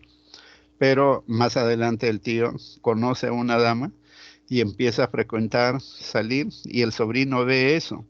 Y al ver el sobrino esa relación con la dama, él piensa, ¿no? El tío se me va a casar. Y si se me casa, puedo perder el patrimonio o reducir el patrimonio que me lo está dando vía un testamento. Entonces lo que hace el sobrino es, para que no ocurra lo que él está pensando, va y le dispara, pam, pam, y lo mató, ¿no? Él fue a la cárcel, sufrió condena, y después de purgar condena sale y dice, ahora sí, ya pagué mi delito, pero el testamento está vigente. El testamento está vigente y ahora pido al Poder Judicial que me entreguen todos los bienes de la herencia. Entonces, aparentemente, legalmente está vigente el testamento. Y hay una disposición patrimonial del tío hacia el sobrino. Para después de su muerte debe él recogerlo. Y eso ha sido su decisión. Sobre eso no ha habido ningún problema ni pronunciamiento en la vía penal, porque en la vía penal lo condenaron por homicidio, nada más. Parricidio en este caso, ¿no? Por ser un familiar. Entonces el tribunal, los jueces de la Suprema Corte están en la decisión de darle o no darle la herencia, ¿no? Entonces Ronald Dworkin dice, ¿no? Actuando legalmente, como está vigente el testamento, tendríamos que darle la herencia a ese sobrino. Pero el derecho no solamente es ley, el derecho también es la moral. Si nosotros hacemos una consulta a la población, a la ciudadanía en general, yo sé que la ciudadanía no va a aceptar esa conducta. Porque para generar un derecho no podemos recurrir a un delito. Y en este caso, este sobrino ha recurrido a un delito de matar a su benefactor con la sucesión para hacerse de ella, ¿no? Adelantar la sucesión. Ese tipo de conductas debe ser desaprobado. porque si reconocemos ese tipo de conductas, significa que todos van a hacer lo mismo. Y eso no es un correcto actuar de las personas. Y en consecuencia dieron una sentencia acogiendo el criterio moral de no generarse un derecho a costa de un delito, ¿no? Y con eso es que resolvieron el caso, dando preferencia a los criterios morales vigentes más que a la ley. Y ese tipo de actuar es que hoy en día en el constitucionalismo se permite, pero para eso tenemos que darle un contenido a uno de los principios, valores o garantías o derechos fundamentales que están previstos en la Carta Constitucional. Y que de haberlos sí lo hay, ¿no? Sino que hay que saber trabajar, hay que saber argumentar, justificar y motivar en las decisiones judiciales, y al final de cuentas eso va a ser aceptado pacíficamente. Y ellos lo hicieron así, ¿sabes por qué? Porque en derecho de sucesiones no tenían pues la desheredación y la indignidad. En el tema peruano tenemos la desheredación y la indignidad. Aquel persona que mate a su benefactor por un testamento pierde la herencia por desheredación o indignidad, ¿no? Entonces, en nuestro tema peruano lo hubiéramos resuelto fácil aplicando esas disposiciones. Pero en el sistema norteamericano hay un código civil, sí, pero no tiene esa disposición porque es restringido su articulado. Entonces ellos resolvieron de esa forma. Es un ejemplo, ¿no? Que Ronald Dworkin lo puso para hacerle cambiar de opinión a Herbert Hart, y al final de cuentas Herbert Hart cambió de opinión y dijo, ¿no? De que sí podemos aceptar en ciertos casos la aplicación de criterios morales en las decisiones judiciales, ¿no? A pesar que fue un férreo positivista, porque fue posterior a Hans Kelsen, ¿no? Pero normalmente con ese debate cambió, y desde ahí cambió toda la forma de ver el derecho en la actualidad. Y a partir de ahí surgió el constitucionalismo, en el que ya es pacífico tener en consideración los criterios morales para la resolución de casos, pero en temas complejos y en temas difíciles, ¿no? Por decir un caso que de repente lo pueden resolver ustedes, se trataba de dos italianos, ¿no? Varón y mujer, matrimonio, que vinieron al Perú y se llevaron a una menor. No se supo cómo se lo sacaron de Perú, el asunto es que apareció la menor en Italia. Y cuando llegaron a Italia quisieron hacer una adopción del menor, ¿no? Y no les funcionó eso, y al final de cuentas se enteró los medios de comunicación, y los medios de comunicación dijeron, ¿no? De que a esa niña hay que regresarlo a Perú. Pero otros decían, no, que la niña debe quedarse, porque ya pasó, que creo que habían pasado 3, 4 años hasta que se hagan todos esos trámites, salió negativo, pero en esos 3, 4 años ya la menor había crecido, ¿no? Y al final de cuentas ya estaba estudiando, los italianos le daban ciertas facilidades para su educación, para su bienestar, todo, ¿no? Y regresar a Perú, no había ninguna denuncia a nivel Perú, entonces nadie lo reclamaba. Seguramente pasa lo que normalmente se hace, ¿no? Italianos extranjeros vienen acá, pagan una pareja para que se embarace y dé luz, y cuando nace vienen, se lo llevan y allá pues lo regularizan, ¿no? De repente ha pasado eso porque acá nadie lo reclamó. Entonces el tema es de que había una posición contraria, ¿no? Casi el 50% de peruanos a nivel de la presión mediática decía, regresemos a Perú. Y el otro 50% decía, que se quede en Italia. Pobre niña, regresando allá, que nadie lo reclama, se va a perjudicar porque acá ella tiene padres. Pero el otro 50% de italianos decían de que eso es un mal precedente, porque así como hace esta pareja, muchas otras parejas pueden hacer. Entonces, eso no es conveniente. Entonces, lo que yo les pregunto, si ustedes fueran los jueces, ¿cuál decisión tomarían? Una decisión que sea la más correcta, ¿no? La más justa. ¿Devolverla o que se quede allá en Italia? ¿Quién nos podría dar una respuesta? No necesariamente tiene que ser la correcta. Aventúrense en dar la respuesta y de ahí dialogaremos si es la correcta o no es la correcta, y cuándo y cómo debe ser la decisión correcta. Y así los jueces se enfrentan ante situaciones difíciles. Este es un caso difícil. ¿Qué me dirían ustedes? ¿Alguien puede participar? Doctor, Viendo la situación, como usted bien la ha marcado y con la información básica que da, ¿no? Yo diría de que si nadie reclama a esa persona y esa persona ya está haciendo una vida con unos padres adoptivos, entendiendo que está en otra cultura, va a tener un mejor futuro, ¿no? Yo diría que se quede en el extranjero, o sea, en este caso en Europa, en Italia. ¿Por qué? Porque si, como repito, no es reclamada, al no reclamar, no haber una denuncia, quiere decir que los padres, pueden haber existido el padre, digamos, genético y la madre genética, pero que no están ligados y se desprendieron de esa persona y esa persona se fue. Esa persona, como la sociedad del fin supremo en la persona, esa persona tiene un mejor futuro allá, ¿no? Entonces yo optaría por determinar su futuro, porque allá se va a realizar mejor. Y teniendo la consideración con la información básica que usted da, yo diría que se quede allá.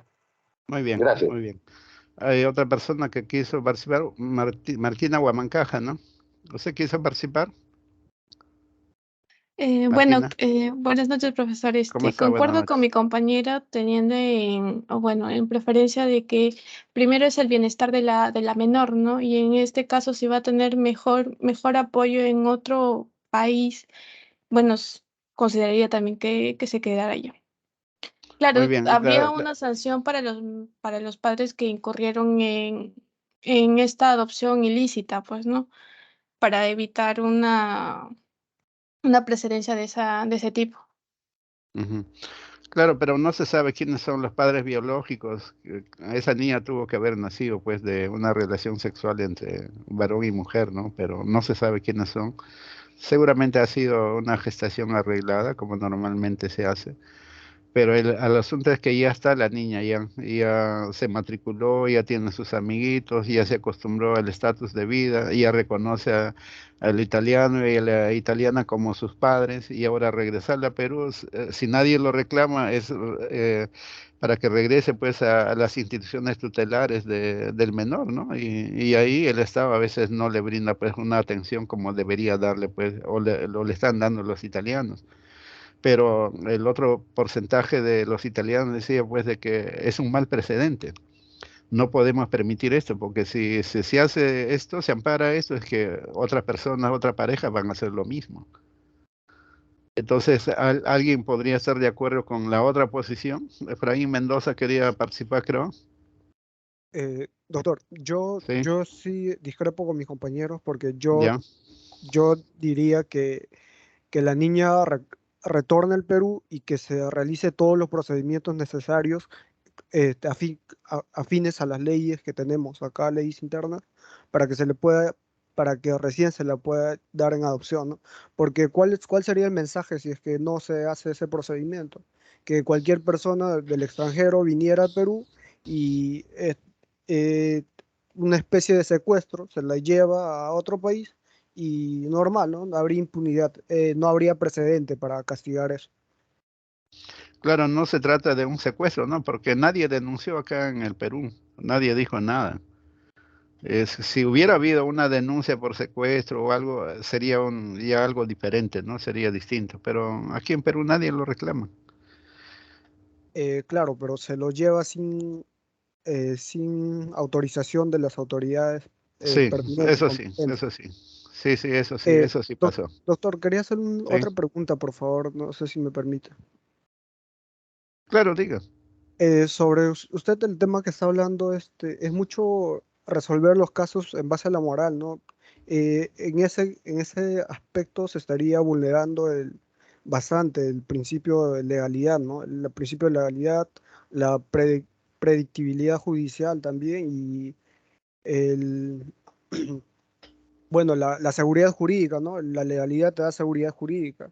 Si no resuelves conforme a las leyes, o sea, en base a la moral, estás vulnerando tajantemente al principio de legalidad. Ya. Lo que yo he indicado es de que no estamos, cuando estamos resolviendo estos casos, no estamos hablando dentro de la legalidad, sino que estamos hablando en el constitucionalismo o en el tema esto de los derechos fundamentales, ¿no? Los derechos humanos. O sea, estamos hablando más allá de la legalidad. Y por eso le decía de que la regla es la legalidad. Pero aquí lo que nosotros estamos haciendo es a casos difíciles que normalmente están dentro de lo que es el constitucionalismo, derechos fundamentales, principios y valores constitucionales, o en todo caso, derechos humanos, contenido en tratados fundamentales. Y si no es así, dentro de lo que es la moralidad. Entonces estamos trabajando más allá de la legalidad. Entonces no podemos afectar el principio de legalidad ni de la seguridad jurídica. Predictibilidad de resolución es menos, ¿no? Porque predictibilidad acá no tiene nada que ver. Entonces, sino que estamos ante un caso difícil, ante un caso complejo, en el que no tenga que aplicarse solamente la ley, sino principios y valores constitucionales, derechos fundamentales y derechos humanos previstos en los tratados de derechos humanos que el Perú tiene suscrito muchas, ¿no? En ese ámbito estamos y dentro de la moral internacional, en ese ámbito estamos. Entonces, lo que yo quiero decirle al señor Germán y después a Marquina es de que por ahí iba la respuesta hoy en día, ¿no? Pero en este caso concreto, cuando se resolvió, no se resolvió pues dentro de lo que era la vigencia del constitucionalismo y los derechos humanos, sino que se dijo de que la menor tiene que regresar y se regresó a la menor, pero en ese entonces no estaba vigente la Convención de los Derechos del Niño. Los diversos tratados que se tienen suscritos en el Convenio de la Haya sobre la restitución internacional de menores y otros que rigen hoy en día. Entonces ahí en esos instrumentos se indica de que toda respuesta en relación a un menor debe resolverse de acuerdo al interés superior del menor. O sea, lo que hay que resolverse acá no es tanto, ¿no?, que se va a generar un mal precedente o un buen precedente, o que se esté vulnerando la legalidad o alguna otra cosa, seguridad jurídica. Lo que acá hay que resolver es teniendo en mente a un menor. Ese es el interés superior del menor. Entonces, para el menor, ¿es bueno que regrese o es bueno que se quede? Entonces, lógicamente, nadie va a decir que es bueno para el menor que regrese. Para el menor es bueno que se quede ahí, porque el menor ya está bien atendido, ya está estudiando. Tiene dos padres, que no son sus padres biológicos, pero los tratan y lo quieren como tal. Y así como se decía, estando allá va a lograr un mejor desarrollo que estando en Perú, ¿no? Entonces, sin perjuicio de que más adelante pueda establecerse alguna consecuencia, es que ahorita, así como está, no debe de regresarse al menor. Y así está suscrito la Convención de la Restitución Internacional de Menores del Convenio de la Haya, que hoy en día está vigente y el Estado peruano lo ha suscrito. ¿Qué dice esa convención? Dice de que cuando hay una sustracción internacional de menor, ¿no?, y que haya superado más allá de un año, y que al retornarse al menor en ese lapso de tiempo, porque ya se acostumbró, ¿no?, porque ya estudiando o que se está logrando un mejor desarrollo, entonces regresarle va a ser afectarle sus derechos fundamentales a ese menor. Entonces no debe regresar. No, entonces, por ahí y viendo los demás casos del tema del interés superior, ese menor hoy en día, si se toma la respuesta hoy en día bajo la vigencia de la Constitución y los tratados de derechos humanos y los diversos convenios internacionales que se tienen suscritos, no debe regresar ese menor. Lamentablemente a veces nosotros tomamos decisiones, a veces viendo la legalidad o viendo que es un mal precedente, pero no estamos viendo al menor. Hay que ver al menor, su interés superior. Por decir, ¿no? Cuando se daban las adopciones anteriormente, la justificación era de que adopción es darle un menor a dos personas mayores de edad que no podían tener hijos, ¿no? Era para satisfacer la necesidad, el interés de tener hijos a dos personas adultas que no podían tener menor. Entonces, hoy en día esa situación cambió con el interés superior del menor. El fundamento de la adopción es darle un hogar a un menor que no tiene, ¿no? Darle padres a un menor que no tiene, para que pueda lograr su desarrollo. Entonces ya la visión es ya no ver a los adultos, sino la visión es darle adecuada protección y desarrollo al menor. Entonces ahí lo que hay que ver es precisamente resolver el caso mirando al menor, no mirando otra cosa. Entonces, no fue resuelto así, pero si el caso fuera hoy en día, tendría que ser resuelto en forma justa en ese sentido. No sé si tienen alguna pregunta sobre esto. Sí, doctor, buenas noches. Hola, buenas. Buenas noches, ¿cómo está? Dígame. Le habla el alumno Edwin Calixto Vaca Guamaní. Creo que aquí hay que diferenciar los principios jurídicos frente a los principios metajurídicos. Como bien se estaba diciendo, personalmente creo que los intereses del niño, en este caso concreto que estamos tratando, es un principio metajurídico, porque si vamos al principio de legalidad desde una perspectiva más legalista, se puede decir, más formal, no vamos a encontrar una salida más práctica frente a lo que se hizo en este caso, ¿no? Que se primó primeramente los intereses del niño, que no se le puede estar trayendo o estresándolo, ¿no? Entonces, tenemos que saber diferenciar los principios jurídicos frente a los principios metajurídicos, porque si no sabemos diferenciar esos principios, a veces la gente lo confunde, ¿no? Y lamentablemente esto podemos ver en muchos casos de jueces incluso que son muy apegados a la legalidad. Un ejemplo, casos de violaciones y muchas cosas. Liberan a los delincuentes y dicen, no, porque la denuncia no llegó a tal hora. Y eso es principio de legalidad, porque se están pegando a la legalidad. Y dicen, no, que el perito no llegó para hacer el examen de tal violación, porque no llegó a tal hora o no llegó a la audiencia oral. ¿Por qué? Porque eso está estipulado dentro de la legalidad. Y entonces ya la víctima no puede hacer nada, porque el principio de legalidad eh, se pone por encima de los principios fundamentales y personalmente creo que eso no debe ser así. Entonces, los principios metajurídicos para mí son los más principales. Gracias, doctor. Bueno, ahí tiene bastante razón, ¿no? De que efectivamente hay principios generales del derecho. Los principios generales del derecho son aquellos principios que son parte de algunas disciplinas, llámese penal, civil, laboral, comercial. Dentro del civil, dentro del penal o procesal tenemos muchos principios generales del derecho. Pero otra cosa son principios constitucionales, valores constitucionales. Esos son temas diferentes, tienen contenido constitucional amplísimo. Y como son de carácter constitucional o convencional en los tratados, entonces priman frente a los principios generales del derecho. Y más aún a las reglas jurídicas establecidas legislativamente. Eso ya nosotros vemos de acuerdo a la gradación del sistema o del ordenamiento jurídico. Acá está la Constitución, abajo está la ley y más abajo están los reglamentos y más abajo está la convención o los acuerdos de los privados. Y esa jerarquía hay que tener en cuenta. Entonces, de acuerdo a eso es que nosotros tenemos que razonar sistemáticamente dentro del ordenamiento jurídico por comparación normativa, reconociendo los grados y las jerarquías del ordenamiento jurídico. Entonces, viéndolo así, es que los temas de legalidad sí se pueden superar. Los temas que usted acaba de comentar es bastante, ¿cómo le puedo decir?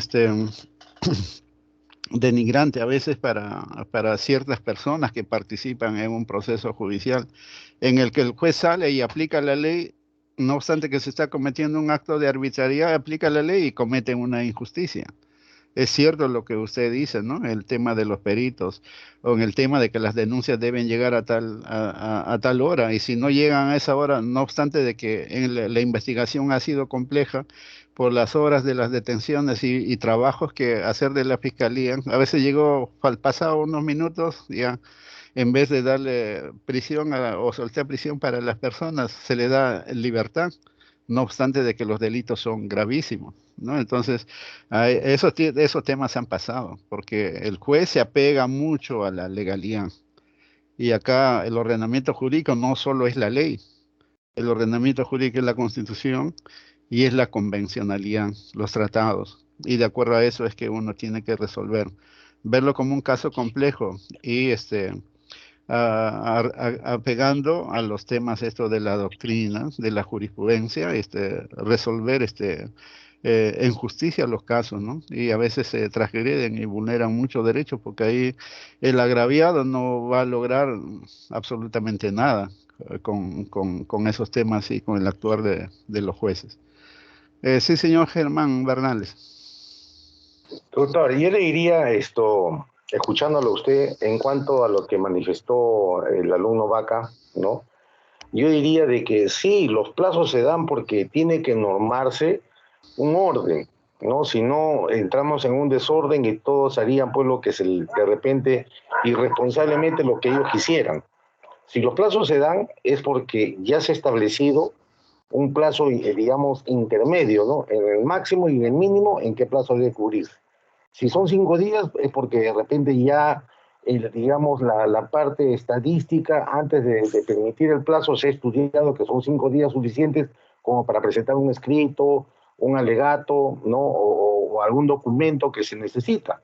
Y si no lo presenta, es porque de repente esa persona no está capacitada o no es responsable, porque los plazos se dan para ello, porque se está ordenando, ¿no? Entonces, me parece que ahí, digamos, si esa rajatabla que debe presentarse en un plazo, hay que respetarlo, porque si no estamos también en un desorden.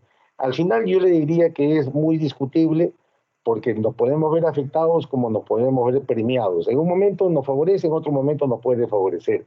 Entonces, lo más conveniente es conocer y saber en qué momento debe presentar un escrito, un auto o cualquier documento de la naturaleza que fuere, ¿no? De tal manera de que si eso está normado de acuerdo al Código Procesal Penal o Civil, cumplirlo nada más, ¿no? Gracias, doctor. Sí, efectivamente, usted tiene razón. Para casos fáciles los plazos se tienen que aplicar sí o sí, pero estamos en la excepcionalidad de temas complejos.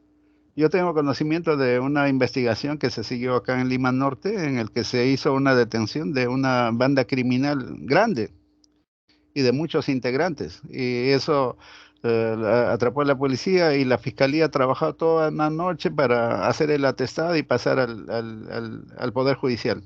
Lamentablemente llegaron pasando unos minutitos del transcurso de la confección del atestado y todo eso. Y no obstante que habían muchas personas que habían sido detenidas.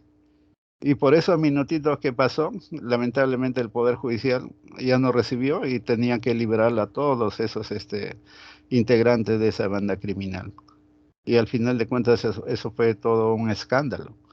Y ahí es una situación de excepcionalidad. De repente, si se atrapa a un delincuente, bueno, pues 24 horas es suficiente para hacer el atestado y pasarlo, y normalmente debe de cumplirse el plazo. Pero cuando es una banda donde está integrado por muchas personas, el tema es complejo.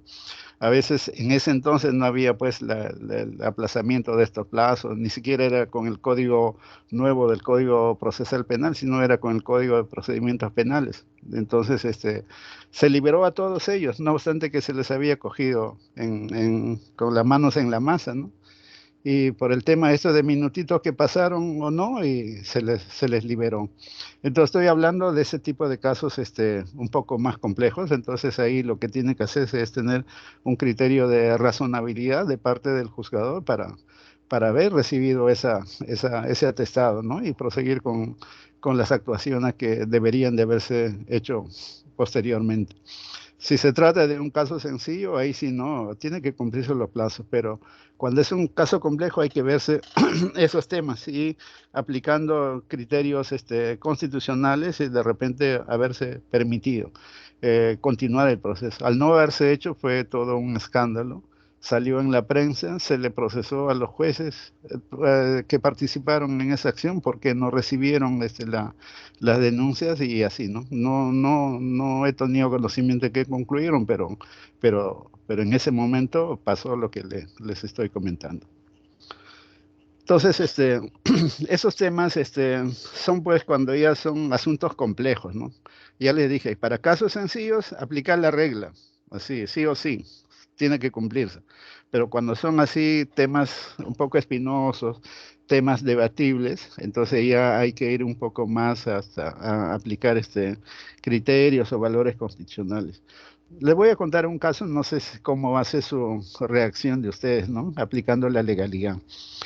Se trata de una chica que tenía una tía y la tía estaba casada con un empresario, ¿no? Entonces la sobrina le dice a la tía, tía, mira, tú que tienes a mi tío y que tiene varias empresas, ¿por qué no me dejas practicar o trabajar en una de sus empresas? Entonces la tía le decía, voy a conversar con tu tío y conversa y el tío le dice, ya, pues que trabaje en tal empresa. Entonces la señorita era tan aplicada, ¿no? Y dedicada al trabajo, e hizo que las empresas empezaran a producir mejor, ¿no? Generar más rentabilidad. A tal punto que con los conocimientos de ella es que se empezó a generar otra empresa más y otra empresa más. Y el tío estaba contentísimo, ¿no? Y el tío, contento con el trabajo de la sobrina, ¿no? Hizo su testamento y en el testamento puso que todas las acciones de una empresa eléctrica van a pasar en calidad de legado a la señorita cuando él fallezca, ¿no? Hace su testamento así. Y todo lo demás bienes para sus hijos, pero solamente las acciones de la empresa eléctrica todas pasan a nombre de ella cuando el señor fallezca. Entonces, más adelante, ¿qué pasó?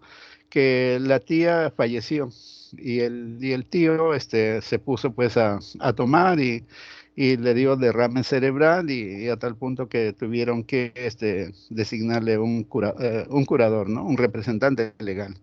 ¿Y quién era el representante legal? Era la señorita.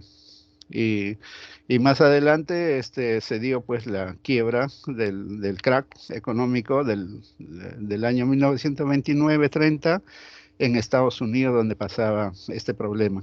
Entonces, ahí estas empresas bajo la administración de la señorita, todos estaban, pues, se mantenían, ¿no? Pero en un punto llegaron en que tenía que pagarse impuestos y salario a los trabajadores y ya no había plata. Y ella dice, ¿no? Te vamos a vender las acciones de una empresa, o sea, deshacernos de una empresa para recabar fondos, pagar impuestos para mantenernos y a la vez pagar remuneraciones a los trabajadores. Entonces, el directorio reunido le dice, bueno, decide tú, pues, ¿no? ¿Qué empresa vamos a vender?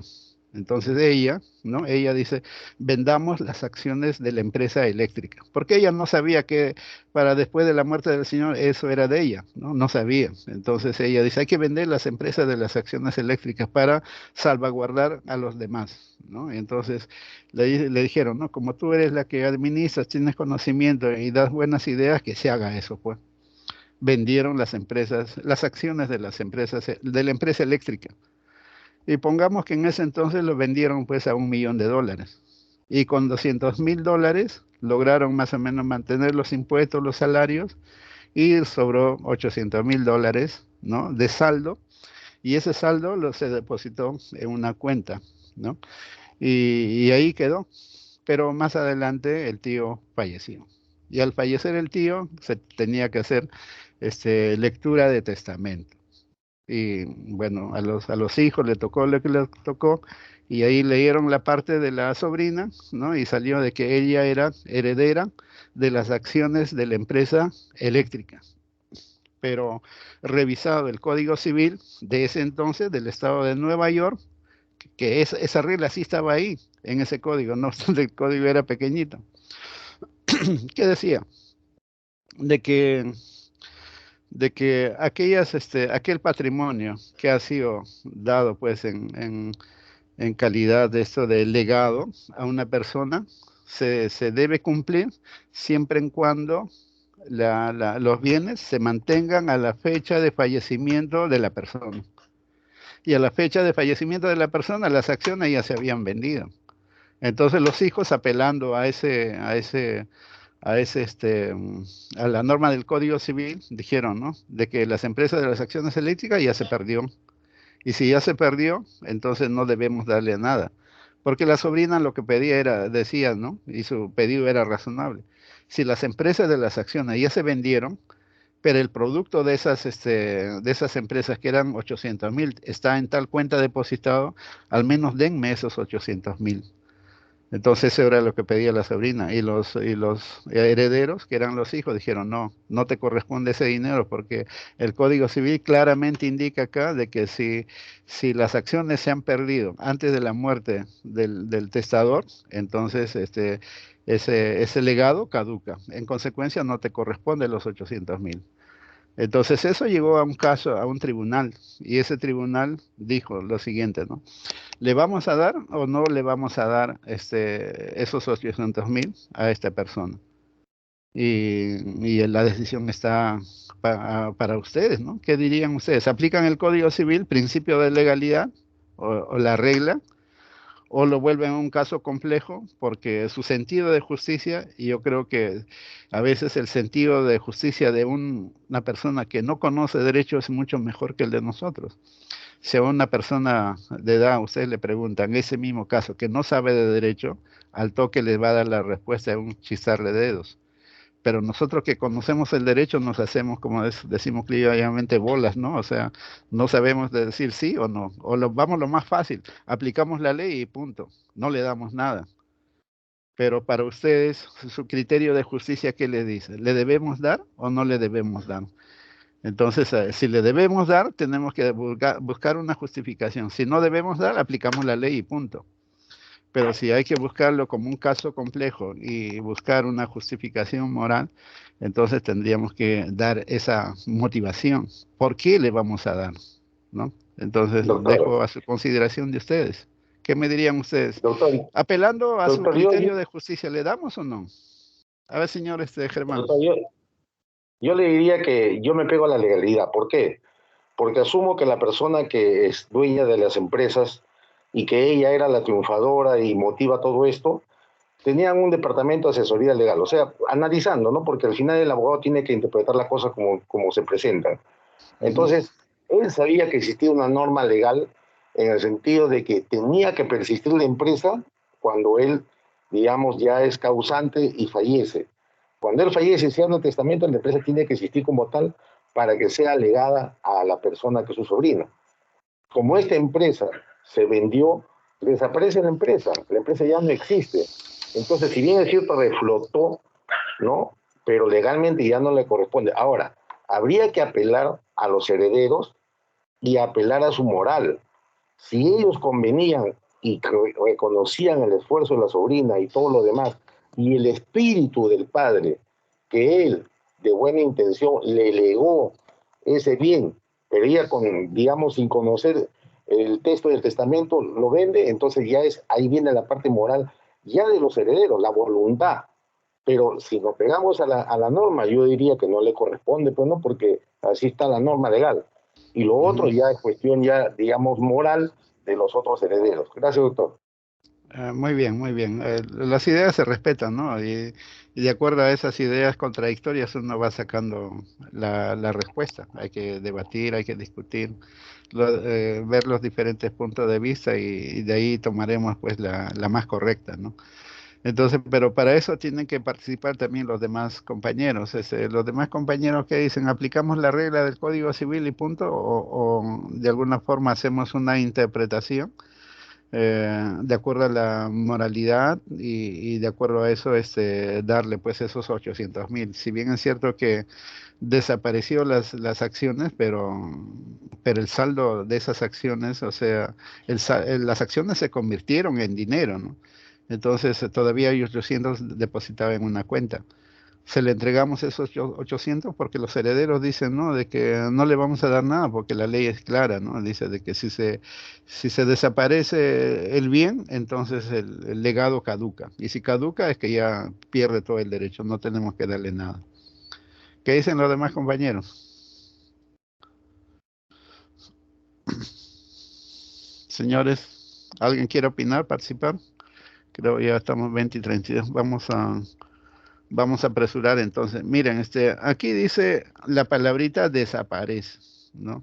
Desaparece el bien, pero ¿cuándo desaparece un bien? Un bien desaparece cuando se quema, pues por decir se quema, se destruye, le cayó el huaico, hubo un temblor y lo sepultó y se malogró. O sencillamente lo robaron, ¿no? Entonces, si lo robaron y ya no está pues a la fecha de fallecimiento, entonces, ¿qué le vamos a entregar? Le íbamos a entregar un vehículo en perfecto estado de funcionamiento identificado, se quemó por un incendio que hubo, entonces, ¿qué le vamos a entregar? Entonces caducó, porque los legados son identificados, previamente determinados. Pero en este caso, ¿hubo realmente una desaparición? ¿Desapareció el bien? O la pregunta es que se transformó, cambió a dinero, ¿no? Entonces, aquí lo que ha pasado es de que se vendió las acciones, se transfirió, pero se recibió una contraprestación por esas acciones, que fue $1.000.000. Con 200 se pagó y 800 todavía están. Entonces, si nosotros interpretamos acá de que solamente desaparición, porque desaparición significa pérdida, ¿no? Pero acá no ha habido desaparición, solamente ha habido una transformación. O sea, ha habido un cambio. En vez de acciones está el dinero, y el dinero sí está ahí. Entonces, interpretando por ese lado, podríamos nosotros decir de que la caducidad del legado solamente se da por pérdida, por desaparición, porque materialmente el bien no está, pues.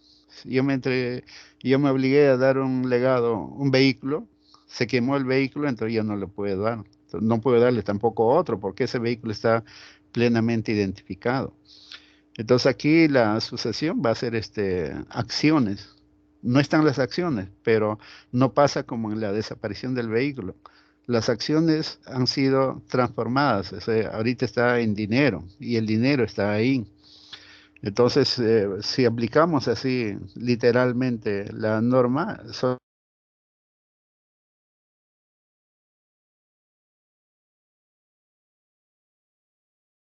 consecuencia, el tribunal de la Suprema Corte dispuso de que se le tenga que entregar el dinero en el cual se ha transformado estas acciones. Y es por ese lado es que se le reconoció el derecho. Y moralmente, si nosotros vemos aquí de que la chica hizo tanto esfuerzo, tanto trabajo, hizo generar mucha producción y multiplicar las empresas, y gracias a ella se beneficiaron los trabajadores, la misma familia, y al final de cuentas fue un premio, como un premio la que le dio pues el testador a la señorita de las empresas de las acciones eléctricas. Y esa autodeterminación de voluntad, decisión tomada por el testador, debe respetarse, salvo que la ley disponga lo contrario. Y acá dice desaparición, ¿no? O sea que se perdió, pero eso no sucedió aquí. Aquí lo que sucedió fue una transformación. Entonces, ese cambio de acciones a dinero, entonces el dinero es la que debe de darse a esta persona. Lo resuelto así utilizando criterios morales, ¿no? Porque solamente así es que uno podría morigerar un poco la rigidez a veces de las normas jurídicas que nosotros tenemos en nuestro ordenamiento jurídico. De no ser así, eh, sería pues una decisión un poco arbitraria, un poco injusta, y que el sentir de la población es estar en desacuerdo con eso, ¿no? Entonces, eso es lo que debe ajustarse a los criterios de justicia que maneja también el orden moral, o sea, la moral objetiva que rige en nuestra comunidad. Y eso es lo que el nuevo derecho busca, ¿no? El nuevo derecho, el nuevo constitucionalismo, el pospositivismo, que el derecho no es solamente reglas, sino normas jurídicas, sino también es la moral objetiva. Entonces, utilizando los dos criterios, es que el juzgador debe resolver los casos en concreto y no solamente apegado a la legalidad. Al menos es el criterio que se viene manejando, ¿no? De repente, en algunos casos podríamos excedernos o en algunos casos, de repente nos apegamos a la legalidad, pero la justicia va cambiando, ¿no? De acuerdo a las épocas, de acuerdo al desarrollo de las sociedades, va adecuándose a los cambios sociales y a esos cambios es lo que nosotros vamos. Y en materia jurídica ustedes tienen que tener conocimiento de todo esto, ¿no? Porque de repente es el conocimiento de hoy en día, pero más adelante el conocimiento, ese conocimiento puede ir cambiando, ¿no? Puede ir modificándose.